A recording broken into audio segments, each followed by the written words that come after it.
புனிதமான இந்த ரஜபுடைய மாதத்தில் நமது உயிரினும் மேலான கண்மணி முஹம்மது ரசூலுல்லாஹி ஸல்லல்லாஹு அலைஹி வஸல்லம் அவர்களுக்கு அல்லாஹு தஆலா வழங்கிய இந்த மிஅராஜ் என்பது இருக்கிறதே, அது சாதாரணமானதல்ல.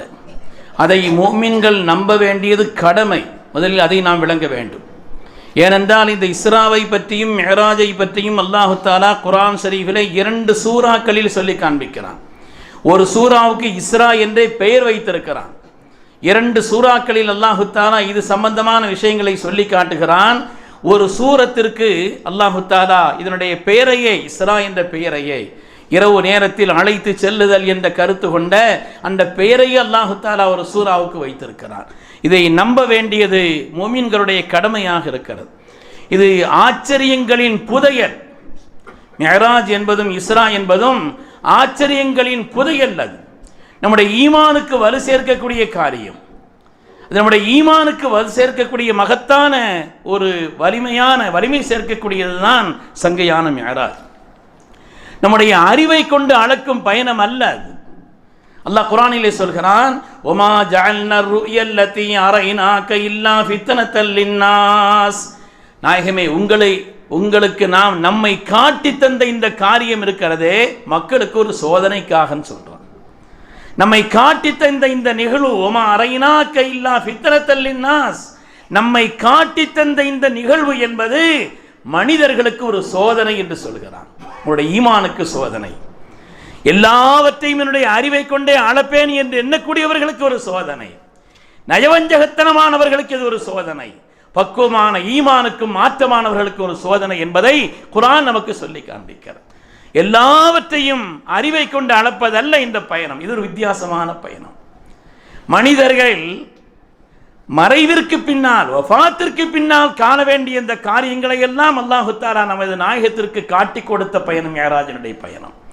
அல்லாஹ் குர்ஆனிலே சொல்வான், லினுரியஹு மின் ஆயாத்தினா, நம்முடைய அத்தாட்சிகளை அவர்களுக்கு காண்பித்து கொடுப்பதற்காக இந்த பயணத்தை நாம் வைத்தோம் என்று சொல்கிறான்.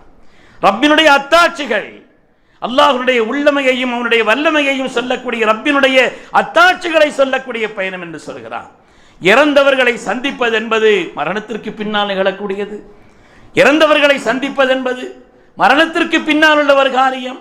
சொர்க்கத்தை, நரகத்தை, வானுலகத்தின் அதிசயங்களை பார்ப்பதென்பதும் அது நரகத்திற்கு, நம்முடைய வஃபாத்திற்கு பின்னால் உள்ள காரியம். சொர்க்கத்தை, நரகத்தை பார்ப்பது என்பதும் அது வஃபாத்திற்கு பின்னால் உள்ள காரியம். அந்த காரியத்தை எல்லாம் அல்லாஹ் தஆலா நாயகத்திற்கு காட்டி கொடுத்தான். லினுரியஹு மின் ஆயாத்தினா, நம்முடைய அத்தாட்சிகளை காட்டி கொடுத்த பயணம் என்று அல்லாஹ் தஆலா சொல்கிறான். பெருமக்களை, இது என்னுடைய ஈமானுக்கு வலிமை சேர்க்கக்கூடிய பயணம் அல்லவா அது? அதே போல ஒரு வித்தியாசமான பயணம். பயணம் பெறப்படுவதற்கு முன்னால் கண்மணி ரசூலுல்லாஹி ஸல்லல்லாஹு அலைஹி வஸல்லம் அவர்களை அங்கிருந்து அழைத்து செல்கிறார்கள். பைத்துல்லாவுக்கு அழைத்து செல்லப்படுகிறது. அங்கு அவருடைய நெஞ்சு பிளக்கப்படுகிறது. ஹதீஸிலே வருகிறது, நெஞ்சு பிளக்கப்படுகிறது. பிளக்கப்பட்ட அந்த நெஞ்சிலே எடுத்து அதற்கு பிறகு ஜம்சம் நீர் கொண்டு கழுவி ஞானத்தாலும் ஒளியாலும் அது நிரப்பப்படுகிறது வருகிறது. வித்தியாசமான பயணம். அறிவை கொண்டு அளக்கும் பயணம் அல்ல. நாம் நினைப்பதற்குண்டான ஒரு நிலையில் உள்ள பயணமும் அல்ல. இது வித்தியாசமான பயணம். அதேபோல் அவர்கள் பயணப்படுவதற்காக கொடுக்கப்பட்ட அந்த வாகனம் புராக். ஹதீஸிலே வருகிறது, அந்த புராக் மனித தலைவையையும், மனித தோற்றத்தையும், மனிதனுடைய தலையையும், அதே போல குதிரையினுடைய தோற்றத்தையும், வெண்மையான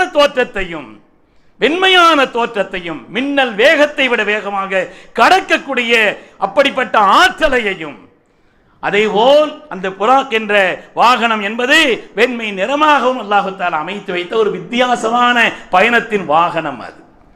அதனுடைய வேகத்தை உலகத்தில் எந்த ஒரு பயணத்தினுடைய நிலைகளுக்காக பயன்படுத்தக்கூடிய எதை கொண்டும் நம்முடைய கற்பனையால் கூட சிந்திக்க இயலாத அளவிற்குண்டான ஒரு வித்தியாசமான வாகனம். ஒவ்வொரு வானத்திற்கு மத்தியில் 500 ஆண்டுகள் தொலைதூரம் என்ற ஹதீஸிலே வந்திருக்கிறது. ஒவ்வொரு வானத்திற்கு மத்தியில், முதலாவது வானத்திற்கும் இரண்டாவது வானத்திற்கும் மத்தியிலே 500 ஆண்டுகள் தொலைதூரம் என்று வந்திருக்கிறது. அப்படி நம்முடைய அறிவையும் தாண்டிய ரப்பினுடைய குதிரத்தை வெளிப்படுத்தக்கூடிய அல்லாஹ்வுடைய விசேஷமான அத்தாட்சியை கொண்ட ஆச்சரியங்களின் புதையம் ஈமானுக்கு வலு சேர்க்கக்கூடிய காரியம் இது. நாம் அல்லாஹ்வை நம்புகிறோம், அல்லாஹ்வுடைய ரசூலின் சொல்லை நம்புகிறோம், தீனிலே, குர்ஆனிலே, ஹதீஸிலே, ஆயத்திலே சொல்லப்பட்ட விஷயங்களை நம்புகிறோம் என்பதற்குண்டான ஒரு சோதனை தான் புனிதமான இஸ்ராவும் மிஅராஜ். புனிதமான இஸ்ராவும் அதனால்தான் அல்லாஹ் தஆலா தொடங்கும் பொழுது சுப்ஹான என்ற வார்த்தையை கொண்டு சொல்கிறான். சுப்ஹானல்லதி, ஆச்சரியகரமான காரியங்களுக்கு புற குர்ஆன் சுப்ஹான் என்ற வார்த்தையை பயன்படுத்தும். பெரும்பாலும் ஆச்சரியகரமான நிகழ்வுகளுக்கு, மனித அறிவை கொண்டு அளக்க இயலாத அந்த காரியங்களை எல்லாம் அல்லாஹ் சுப்ஹான் என்ற வார்த்தையை சொல்வான். மீன் வயிற்றிலே, அதல பாதாளத்திலே, கடலுக்கு அடியிலே, இருள்களுக்குள்ளே உட்கார்ந்து அதற்கு செய்தனா யூனுஸ் அலைஹிஸ்ஸலாம் சொன்னார்களே, லா இலாஹ இல்லா அன்த சுப்ஹானக் சுப்ஹானக், ரப்பே நீ தூய்மையானவன், குறைகளற்றவன், எல்லாவற்றையும் கடந்தவன், நீ உன்னுடைய அறிவை, ஞானத்தை, முக்காலத்தையும் உணர்ந்த உன்னுடைய நிலையை எதை கொண்டும் அளக்க முடியாது ரப்பே, நீ பரிசுத்தமானவன். எனவே நம்முடைய நிலைப்பாடுகளை கொண்டு அல்ல, ஒமா ஊதீது மினல் இல்மி இல்லா கலீலா, குறைவான அறிவுதான் நீங்கள் வழங்கப்பட்டிருக்க குர்ஆன் சொல்கிறது. அறிவை பற்றி சொல்கிறது. உங்களுடைய பார்வை எப்படி ஒரு குறிப்பிட்ட அளவோ, கேள்வி என்பது எப்படி குறிப்பிட்ட அளவோ, அறிவு என்பதும் அப்படித்தான். அறிவுதானே உலகத்திலே சிந்திக்க தெரிந்தவன், சிரிக்க தெரிந்தவன், பேச தெரிந்தவன், சமுதாயமாக கூடி வாழ தெரிந்தவன், பகுத்தறிவை கொண்டு உலகத்தில் பல்வேறு சாதனைகளை நிகழ்த்தியவன் இல்லை என்று சொல்லவில்லை. ஆனாலும் அதற்கு ஒரு எல்கை உண்டு. அதற்கு என்னுடைய உஸ்தாத் அவர்கள் அழகாக சொல்வார்கள், அதாவது தங்கத்தை நிறுக்கக்கூடிய தராசில் விறகு கட்டை நிறுக்க முடியாதுன்னு சொல்லுவாங்க. அது ஒரு குறைவான அளவிற்கு உள்ள ஒரு பொருளை கொண்டு போய் வைத்தால் எடை காட்டும். அதற்கு தாண்டி வலிமையான ஒரு பொருளை கொண்டு போய் அதிலே வைத்தால் அது எடை காட்டாது, காட்ட தெரியாது, இயலாது. அதேபோல் ஒரு குறிப்பிட்ட அளவிற்குள்ள ஒரு நிலையை கொண்டு நாம் சில காரியங்களை அளக்க முடியுமே, அல்லாது அதையும் தாண்டிய ரப்பினுடைய குதிரத் என்பது, வலிமை என்பது, அல்லாஹுடைய குதிரத்தை கொண்டு இதை பார்த்தால் நமக்கு ஒன்றுமே இல்லை. ரப்பு நாடினான், அருள்மறையில் சொன்னான், வேதத்தில் சொல்லி இருக்கிறான், ஹதீஸிலே வந்திருக்கிறது, போதும் நமக்கு, முஃமின்களுக்கு அது போதும்.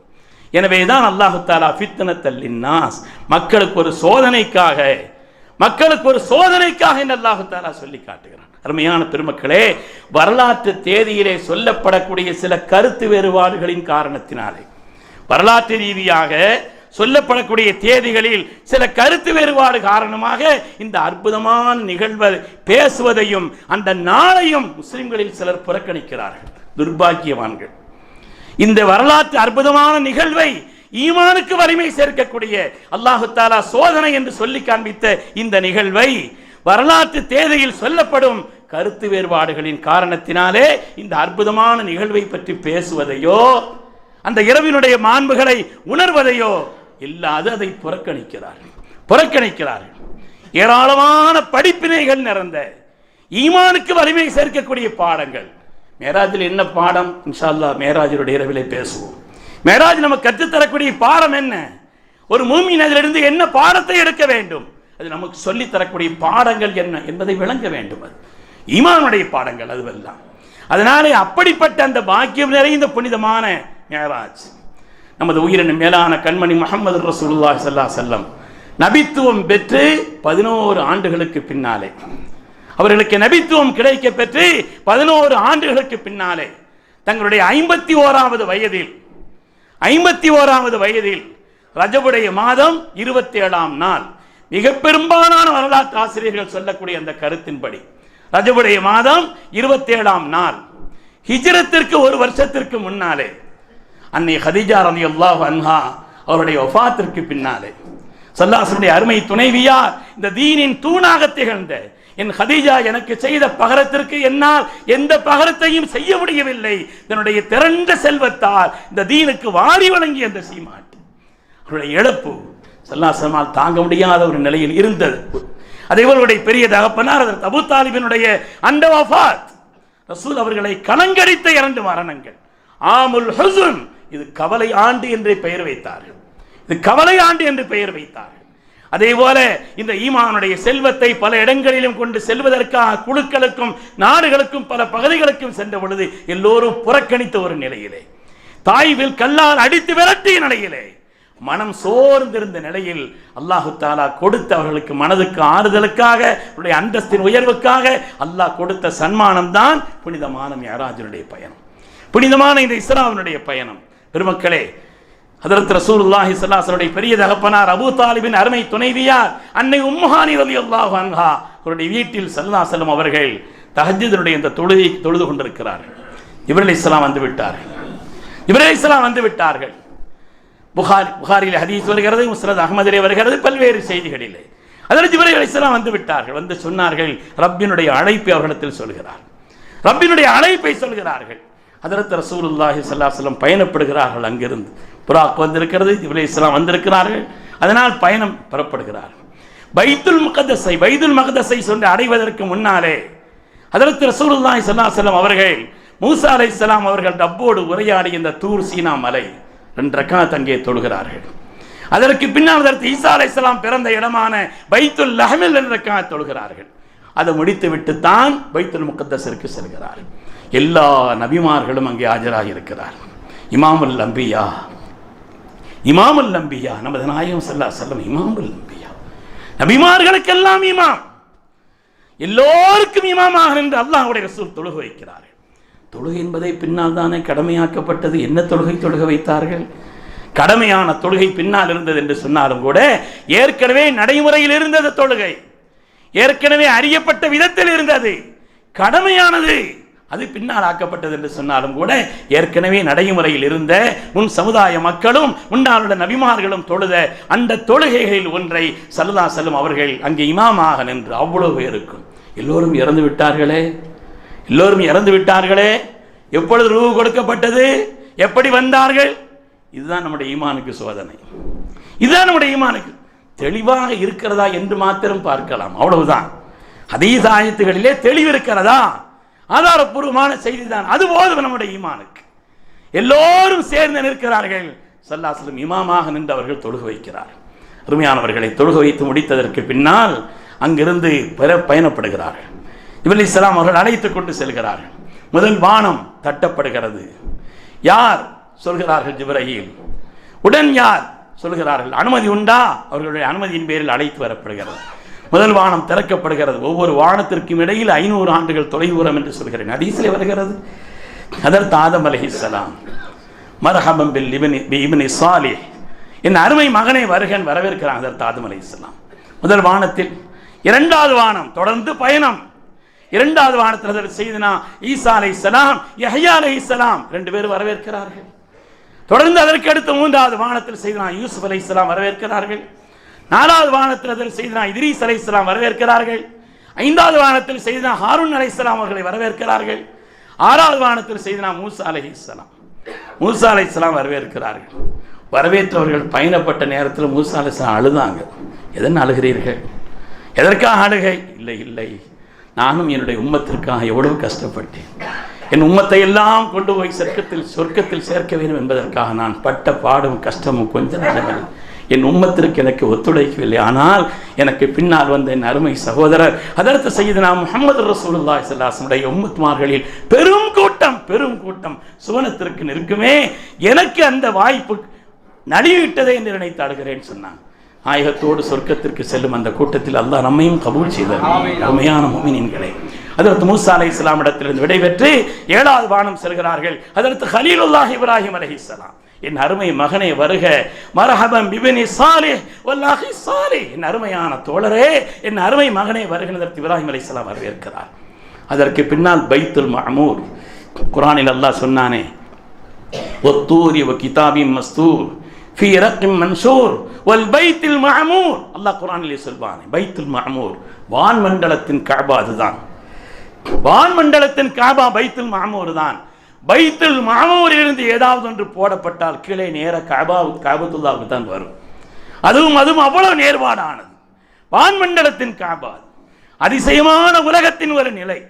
அதற்கு சையதுனா இப்ராஹிம் அலைஹிஸ்ஸலாம் பைத்துல் மஅமூரின் அருகில் தான் இருந்தார்கள். அந்த வான்மண்டலத்தின் கஅபா ஒவ்வொரு நாளும் அதிலே 70,000த்திற்கும் மேற்பட்ட மலக்குமார்கள் எண்ணிக்கை எவ்வளவு? 70,000 என்றால் மலக்குமார். ஒமா யஅலமு ஜுனூத ரப்பிக இல்லா, அல்லாஹ் சொல்வான். மலக்குமார்களுடைய அந்த பட்டாளத்தை, ரப்பின் அந்த பட்டாளத்தை உலகத்தில் அந்த எண்ணிக்கை யாராலும் விளங்க இயலாதுன்னு அல்லாஹ் சொல்றான். யாராலும் விளங்க இயலாது என்று அல்லாஹ் தஆலா சொல்லக்கூடிய அப்படிப்பட்ட மலக்குகளின் பட்டாளம் இருக்கக்கூடிய மிக முக்கியமான ஒரு இடம் பைத்துல் மாமூர். ஸல்லல்லாஹு அலைஹி வஸல்லம் அங்கே செல்கிறார்கள். அதற்கு பிறகு சொர்க்கத்தை நரகத்தை எல்லாவற்றையும் கண்டுவிட்டு சிதறத்துல் முன்தஹா வான்மண்டலத்தின் எல்கை, அதை தாண்டி ஜிப்ரீல் அலைஹிஸ்ஸலாம் அவர்கள் பின்வாங்குகிறார்கள். இதற்கு அடுத்து நான் ஒரு அடி எடுத்து வைத்தால் நான் கரிந்து போய்விடுவேன் சொன்னாங்க. உலகத்தில் எந்த ரப்பினுடைய நெருக்கமான மலக்குமார்களுக்கும் யாருக்கும் எந்த நபிக்கும் கொடுக்கப்படாத மகத்தான ஒரு தனித்த வாக்கியம் மேராஜ் நமது உயிரின மேலான கண்மணி ரசூலுல்லாஹி ஸல்லல்லாஹு அலைஹி வஸல்லம் கொடுக்கப்பட்டது. அந்த மேராஜிற்கு அழைத்துத்தான் அல்லாஹு தஆலா தொழுகையை சன்மானமாக தந்தான். அதனால்தான் அல்லாஹ்வுடைய ரசூல் சொல்வார்கள், அஸ்ஸலாத்து மிஅராஜுல் முஃமினீன், தொழுகை என்பது முஃமின்களின் மேராஜ் என்று சொன்னார். ரப்பை சந்திப்பதற்கும் நெருங்குவதற்கும் அல்லாஹ் இந்த உலகத்தில் என்னுடைய உம்மத்திற்கு ஏற்படுத்தி தந்த தொழுகை அது முஃமின்களுடைய மேராஜ்னு சொன்னாங்க. 50 வக்து தொழுகை கடமை ஆக்கப்பட்டது முதலாவது. அதை வாங்கிக்கிட்டு வர்றாங்க. மூசா அலைஹிஸ்ஸலாமை சந்திச்சோன்னு சொன்னாங்க, நான் என்னுடைய மக்களிடத்தில் ரொம்ப அனுபவப்பட்டிருக்கிறேன், இது ஓடாது, 50 வக்துலாம் ஓடாதுன்னு சொன்னாங்க. அதனால் நீங்கள் ரப்பிட்ட போய் கேட்டு வாங்கன்னு சொன்னாங்க. 10 குறைக்கப்பட்டுச்சு. அதற்கு பிறகு 10 ஆக்கப்பட்டது. குறைத்து மூசா திரும்ப சொன்னாங்க, நான் அனுபவப்பட்டிருக்கிறேன், நான் ரொம்ப அனுபவப்பட்டிருக்கிறேன் மக்களிடத்தில், அதனால் நீங்கள் ரப்பிடத்தில் செல்லுங்கள், கேளுங்கள் என்று சொன்னார்.